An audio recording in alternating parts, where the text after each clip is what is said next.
அதனால நீங்க சம்பாதிக்கிற ஒரு விஷயம் வந்து உங்களுக்குன்னு சொல்லிட்டும் நம்ம எடுத்து வச்சுக்கிறது ரொம்ப அவசியமா இருக்கு. நாங்க எங்க வீட்ல வந்து வேலை செஞ்ச ஒரு அக்கா இருந்தாங்க. அந்த அக்கா வந்து சொல்லுவாங்க, அப்பப்போ வருவாங்க வந்துட்டு, இந்த மாசம் எனக்கு கொஞ்சம் காசு பத்தல. பசங்களுக்கு திடீர்னு ஸ்கூல் ஃபீஸ் கேட்டாங்க. திடீர்னு புக்ஸுக்கு வாங்கணும்னு சொல்லிட்டாங்க. கைடு வாங்கணும்னு சொல்லிட்டாங்க அப்படின்னு சொல்லிட்டு கேட்பாங்க. அப்போ கேட்கும்போது, அக்கா நீங்க சம்பாதிக்கிறதுலாம் என்ன பண்ணுவீங்க அப்படின்னா, பத்தவே இல்லக்கா அப்படின்னுவாங்க. வீட்டுக்காரரும் குடிக்கிறாரு. எடுத்துட்டு போய் செலவு பண்ணிடுறாரு அப்படின்னு சொல்லுவாங்க. அந்த டைம்ல ரொம்ப கஷ்டமா இருக்கும். அவங்க கடன் வாங்குற ஒரு சூழ்நிலைக்காக தள்ளப்பட்டுறாங்க. இத்தனைக்கும் ரொம்ப கஷ்டப்பட்டு வேலை செய்யறாங்க. 4-5 வீட்டுல வேலை செய்யறாங்க. அப்பதான் அவங்க சொன்னாங்க, ரொம்ப கஷ்டப்பட்ட சூழ்நிலையில அவங்க வீட்டுல வேலை செய்யற ஒருத்தவங்க கிட்ட போய் கேட்டாங்க, ஹெல்ப் கேட்டாங்க. எனக்கு ஏதாவது ஹெல்ப் பண்ணி தாங்கன்னு உடனே, உன் பேர்ல ஒரு பேங்க் அக்கௌண்ட் ஓபன் பண்ணு.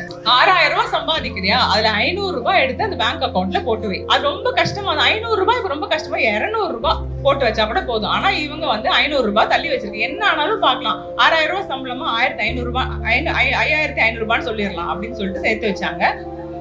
ஒரு 12 மாசம் கழிச்சு எவ்வளவா இருக்கும்? 6000 ரூபாய் வந்துடும். அந்த 6000 ரூபாய் பெருசும் சின்னது 6000 ரூபாய் ஒரு வருஷத்துல நமக்கு நம்ம சேர்த்து வச்சா எவ்வளவு பெரிய ஒரு தைரியம் கொடுக்கும். அந்த ஒரு தைரியத்தை கொடுக்கறதுக்கான ஒரு வருமானம் நமக்கு நம்ம பண்ணும்போது அதுதான் வந்து பினான்சியல் இண்டிபெண்டன்ஸ், நிதி சுயாதீனம். அது ஒவ்வொரு பெண்களுக்கும் இந்த நாள்ல கண்டிப்பா தேவை.